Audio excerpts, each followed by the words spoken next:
ಸ್ನೇಹಿತರೆ SSLC prize money ಅಪ್ಡೇಟ್ಗೆ ನಿಮಗೆ ಸ್ವಾಗತ ಸುಸ್ವಾಗತ. ಸ್ನೇಹಿತರೆ SSLC ಪಾಸ್ ಆದ ವಿದ್ಯಾರ್ಥಿಗಳಿಗೆ 15,000ವರೆಗೂ ಕೂಡ ಪ್ರೈಸ್ ಮನಿ ಬರುತ್ತೆ. ಇದು ಯಾವ ಕ್ಯಾಟಗರಿ ವಿದ್ಯಾರ್ಥಿಗಳಿಗೆ ಬರುತ್ತೆ, ನಿಮ್ದು ಎಷ್ಟು ಪರ್ಸೆಂಟೇಜ್ ಬಂದಿದ್ರೆ ನಿಮಗೆ ಈ ಒಂದು ಸ್ಕಾಲರ್ಶಿಪ್ ಅಮೌಂಟ್ ಅನ್ನ ಕೊಡ್ತಾರೆ, ಅಂದ್ರೆ ಈ ಒಂದು ಪ್ರೈಸ್ ಮನಿಯನ್ನ ಕೊಡ್ತಾರೆ ಅನ್ನುವಂಥದ್ದನ್ನ ತಿಳಿಸ್ಕೊಡ್ತೀನಿ.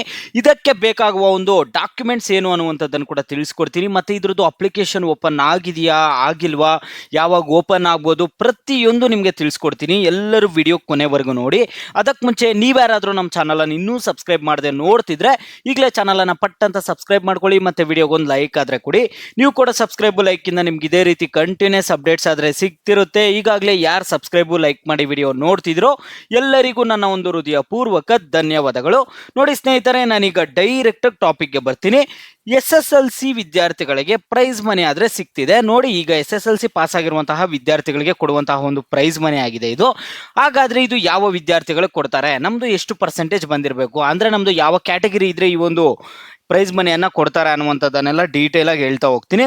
ಸ್ನೇಹಿತರೆ, SSLCಯಲ್ಲಿ ನೀವು 60% ಇಂದ 75% ಪರ್ಸೆಂಟೇಜ್ ಏನಾದರೂ ನಿಮ್ಮದೇ ಬಂದಿದ್ರೆ, ಅಂದರೆ 60% ಇಂದ 74.99% ನಿಮ್ಮದು ಬಂದಿದ್ರೆ ನಿಮಗೆ ಪ್ರೈಸ್ ಮನಿ 7,000 ಬರುತ್ತೆ. ಮತ್ತು 75% ಮೇಲೆ ಯಾರು ತೆಗೆದಿದ್ದಾರೋ ಅಂಥ ಒಂದು ವಿದ್ಯಾರ್ಥಿಗಳಿಗೆ 15,000 ಪ್ರೈಸ್ ಮನಿ ಆದರೆ ಬರುವಂಥದ್ದು.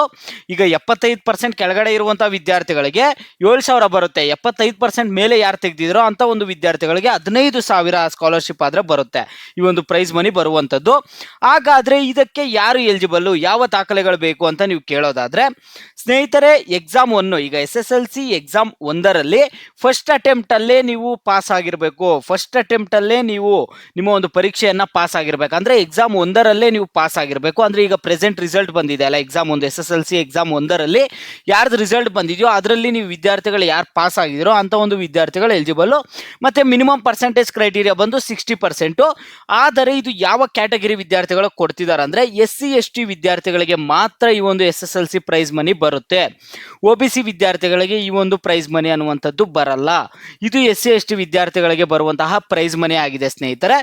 ಈಗ ಹಾಗಾದ್ರೆ ನಮಗೆ OBC ವಿದ್ಯಾರ್ಥಿಗಳಿಗೆಲ್ಲ ನಮಗೆ ಯಾವ ಸ್ಕಾಲರ್ಶಿಪ್ಸ್ ಬರುತ್ತೆ ಅಂತ ನೀವು ಕೇಳೋದಾದ್ರೆ, ಈಗ ನೀವು SSLC ಪಾಸ್ ಆಗಿರೋದ್ರಿಂದ ನಿಮ್ಗೆ ಯಾವುದು ಸ್ಕಾಲರ್ಶಿಪ್ ಇರಲ್ಲ. ನೀವು ನೆಕ್ಸ್ಟ್ ಫಸ್ಟ್ PUಗೆ ಹೋದ್ಮೇಲೆ ಕೆಲವೊಂದು ಸ್ಕಾಲರ್ಶಿಪ್ಸ್ ಆದರೆ ಇದಾವೆ, ಸ್ಟೇಟ್ ಆಗಿರ್ಬೋದು, ಸೆಂಟ್ರಲ್ ಗೌರ್ಮೆಂಟ್ ಸೈಡಿಂದ ಆಗಿರ್ಬೋದು. ಆ ಸ್ಕಾಲರ್ಶಿಪ್ಸ್ ಯಾವ ಅಂತ ನಾನು ತಿಳಿಸ್ಕೊಡ್ತೀನಿ, ಅದ್ರ ಬಗ್ಗೆ ನೀವು ತಲೆ ಕೆಡಿಸ್ಕೊಳ್ಳುವ ಅವಶ್ಯಕತೆ ಇಲ್ಲ. ಇದು SC ST ವಿದ್ಯಾರ್ಥಿಗಳಿಗೆ ಬರುವಂತಹ ಪ್ರೈಸ್ ಮನಿ.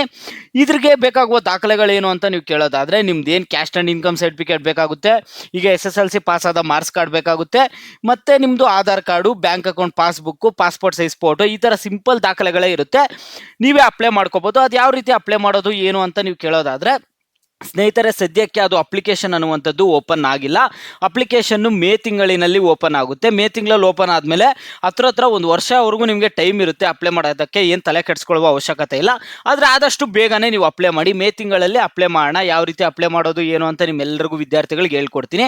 ಮತ್ತೆ ಎಲ್ಲ ಒಂದು ನಮ್ಮ OBC ವಿದ್ಯಾರ್ಥಿಗಳು ಕೂಡ ನೀವೇನು ತಲೆ ಕೆಡಿಸ್ಕೊಳ್ಳುವ ಅವಶ್ಯಕತೆ ಇಲ್ಲ. ನೆಕ್ಸ್ಟ್ PUಗೆ ಹೋದಾಗ ಸ್ಕಾಲರ್ಶಿಪ್ಸ್ ಯಾವ ರೀತಿ ಅಪ್ಲೈ ಮಾಡೋದು, ITIಗೆ ಹೋದಾಗ ಯಾವ ರೀತಿ ಸ್ಕಾಲರ್ಶಿಪ್ಸ್ ಅಪ್ಲೈ ಮಾಡ್ಕೋಬೇಕು, ಎಷ್ಟು ಸ್ಕಾಲರ್ಶಿಪ್ ಅಮೌಂಟ್ ಬರುತ್ತೆ ಅಂತ ನಿಮಗೂ ಸಪ್ರೇಟಾಗಿ ವಿಡಿಯೋ ಮಾಡ್ತೀನಿ.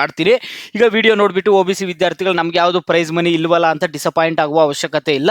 ನಿಮಗೂ ಒಳ್ಳೆ ಸ್ಕಾಲರ್ಶಿಪ್ಸ್ ಬರುತ್ತೆ. ನೆಕ್ಸ್ಟ್ PUಗೆ ಹೋದ್ಮೇಲೆ ಆ ಸ್ಕಾಲರ್ಶಿಪ್ಸ್ ಎಲ್ಲ ನಿಮಗೆ ತಿಳಿಸ್ಕೊಡ್ತೀನಿ. ಸ್ಟೇಟ್ ಸೆಂಟ್ರಲ್ ಗೌರ್ಮೆಂಟ್ ಸ್ಕಾಲರ್ಶಿಪ್ಸ್ ಎಲ್ಲ ಯಾವ ರೀತಿ ಅಪ್ಲೈ ಮಾಡೋದು ಅಂತ. ಸದ್ಯಕ್ಕೆ ಇದು ಪ್ರೈಸ್ ಮನಿ ಬಗ್ಗೆ ವಿದ್ಯಾರ್ಥಿಗಳಲ್ಲಿ ಡೌಟ್ ಇತ್ತು, ಇದು ಯಾರಿಗೆ ಬರುತ್ತೆ, ಎಷ್ಟು ಬರುತ್ತೆ, ದಾಖಲೆಗಳೇನು ಅನ್ನುವಂಥದ್ದನ್ನು ನಿಮಗೆ ಪೂರ್ತಿಯಾಗಿ ತಿಳಿಸ್ಕೊಟ್ಟಿದ್ದೀನಿ.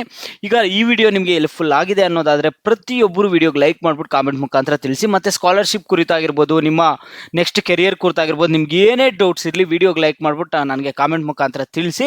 ಆಗ ನೀವು ಹೆಚ್ಚಿಗೆ ಯಾವ ಟಾಪಿಕ್ಸ್ ಬಗ್ಗೆ ಕಾಮೆಂಟ್ ಮಾಡಿರ್ತೀರೋ ಅದ್ರ ಬಗ್ಗೆ ನಾನು ಮುಂದಿನ ವಿಡಿಯೋ ಆದರೆ